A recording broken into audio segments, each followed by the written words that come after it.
I'm Greta from Chattahoochee Valley Library's Children's Outreach Department. Welcome to STEAM Heat.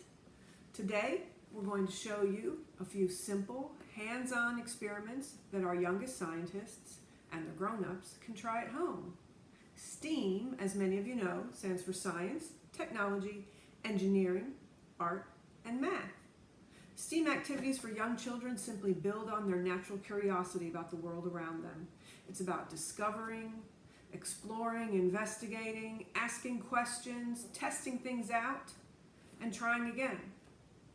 Today for our STEAM Heat program, we're going to use some of the things that come in this STEAM2GO Kit that's available at all of our branches at Chattahoochee Valley Libraries. We actually have 5 different STEAM2GO kits for preschool groups. This one is kit number 4. It's called Exploring Color and Pattern. So here's the contents of the STEAM2GO Kit number 4 unpacked for you. All of our kits will come with 5 books related to a theme. The theme for this one is Color and Pattern, so we have 5 books all about recognizing and identifying colors, mixing up colors, creating patterns. 2 of our books had book jackets, so we turned those into puzzles. If you've got book jackets at home, that's a terrific and easy way to create a puzzle. It also helps promote some problem solving and early literacy skills, recognizing print. The binder you see on your right here is going to be full of ideas and hints, songs, activities, and more resources about how to use the items here. The teddy bears and the pattern making strips are both terrific early math activities for sorting, counting, color recognition, and more. The front tray has the items for our science experiments. There's enough in the kit for 12 kids to be participating at the same time. If you check it out for your family at home, you could set up several workstations for different experiments. We're going to get started on our experiments next. Remember, if you're doing this at home, use what you've got and think of some of your own experiments to do as well. All right, here's what we're going to use today for our science experiment. This part came with the kit. You don't need to have this stuff at home. You can use what you've got. If you have a medicine dropper or an eyedropper, that'll be terrific. If you don't, you may be able to substitute it with a sponge or a paintbrush or dipping a towel in and counting out drops. Something that's going to move water for us. We've got a mixing tray where we're going to mix colors. We have plastic cups that hold just a little bit of water. We're not going to use a lot of water today, so small cups are terrific. Later we might try and experiment with some messier things. So we've got some muffin tins that are going to hold colors. I have water, food coloring, and paper towels. Again, if you're doing this experiment at home, find a place that's easy to clean up, maybe put on an old t-shirt if it gets a little messy, and we'll get ready to try our experiments next. We're going to need our primary colors. The primary colors are red, blue, and yellow. So I have that food coloring. Put 3 small cups of water. Again, those of you working at home, you don't need much water for this experiment at all. Let's try red first. There's a good way to count with this one. Let's say we're going to put 3 drops into each color. So here's the red. Count with me. 1, 2, 3. All right. You see how the water's turning red? Let's do blue next. Again, we'll do 3 drops. If you're doing this at home, you could do an experiment later about what would happen if you put in more or less color. The thing about 1, 2, 3. The thing about these science experiments is you just have to keep asking yourself, what would happen if I, and then think of something new to do. So that's 3 in the blue. That's a really dark blue. And here comes yellow. Cool thing about yellow, I hope you can see it. It's not going to look yellow at first. Watch. 1. Oh, kind of looks red or orange, doesn't it? 2, 3. I wonder why. another thing to investigate later. So we'll stir these up a little. Got the tail end of a paintbrush. So remember, these are our primary colors: yellow, red, and blue. We can use our eyedropper to mix the colors in our mixing tray. So first I'm going to put red. Squeeze, dip, release, and it sucks up the red coloring. Now this time I think I'll count to 5 for 5 drops of red. 1, 2, 3, 4, 5. Oh, that's not very much. Let's do 10. 5, 6, 7, 8, 9, 10. Oh, that's not very much. I'm just going to squeeze it all in there. All right, we got some red there. Now, let's mix it with a color. Let's try blue.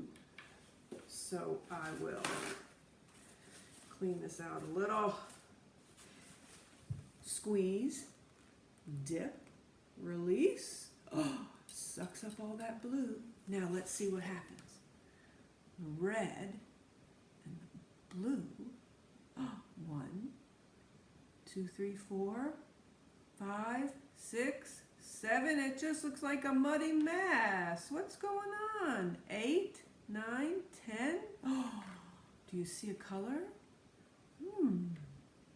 Kind of looks like a muddy mess. I wonder why. What if I were to put some of that on a white paper towel and see what happens?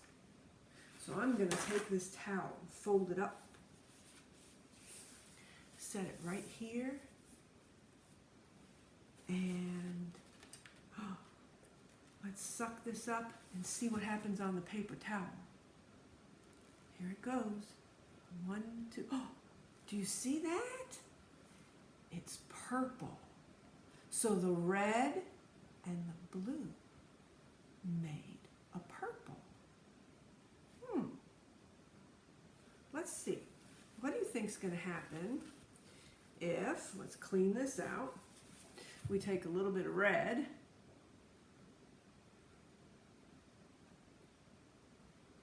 and a little bit of yellow?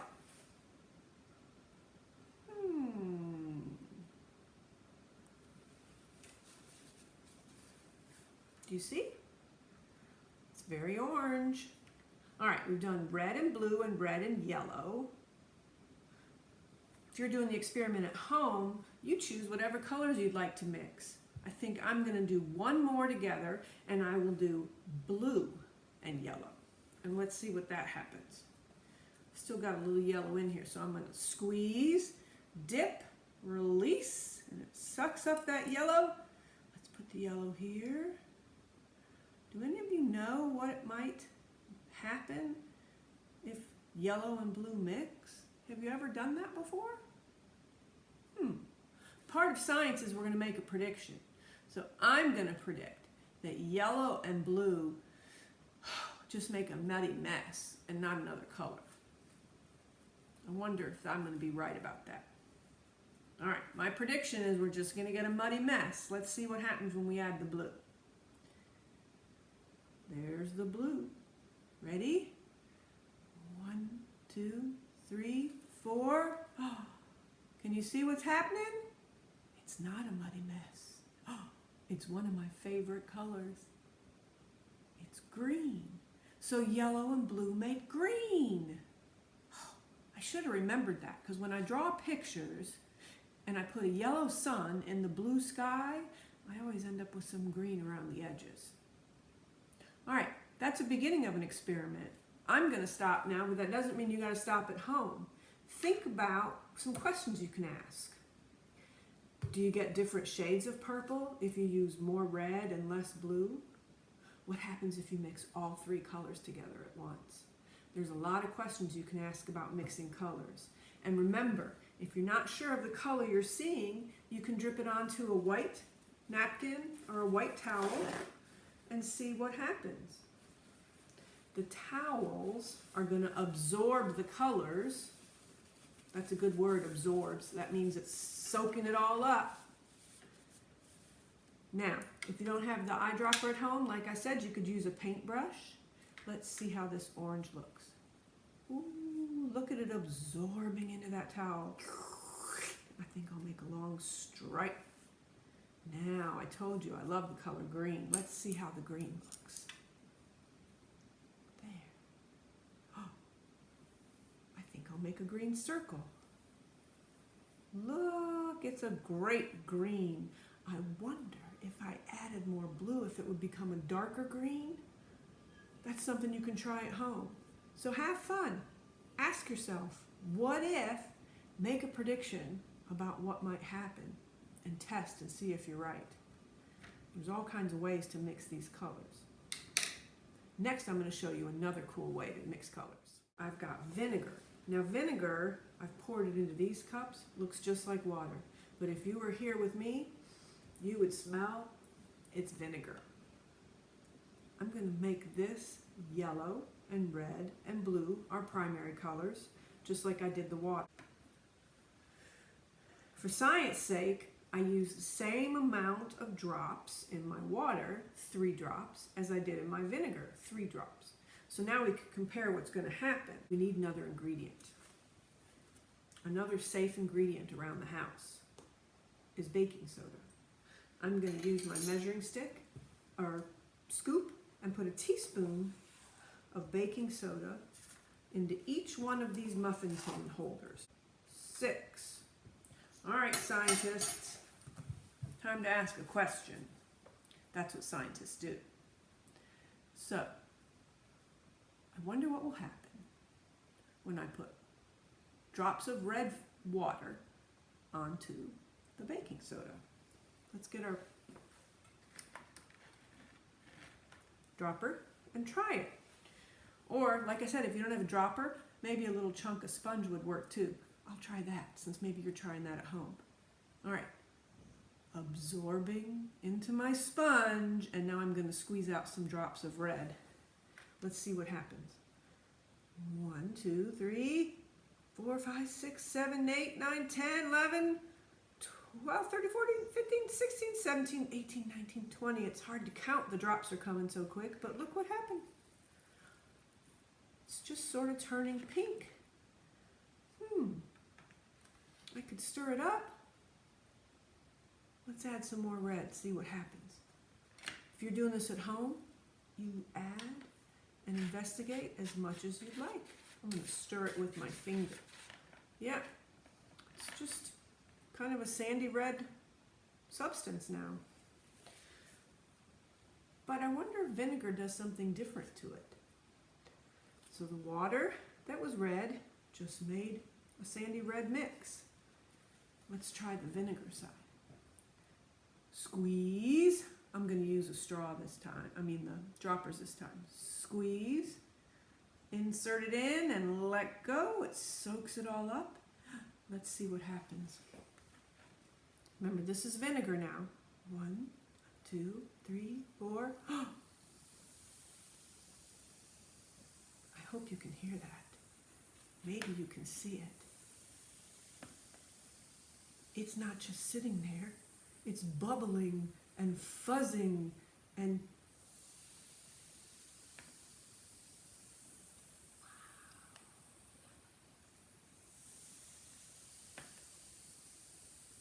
so the vinegar and baking soda has a different reaction when it combines.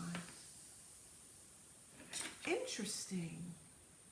So get your grown-up at home to see if you have some white vinegar and some baking soda, and then you can conduct your own fizzy color experiments just like I did. Oh, there. Cool. Remember, these science experiments are about observing what happens, trying to figure out why, making some predictions, and doing it again.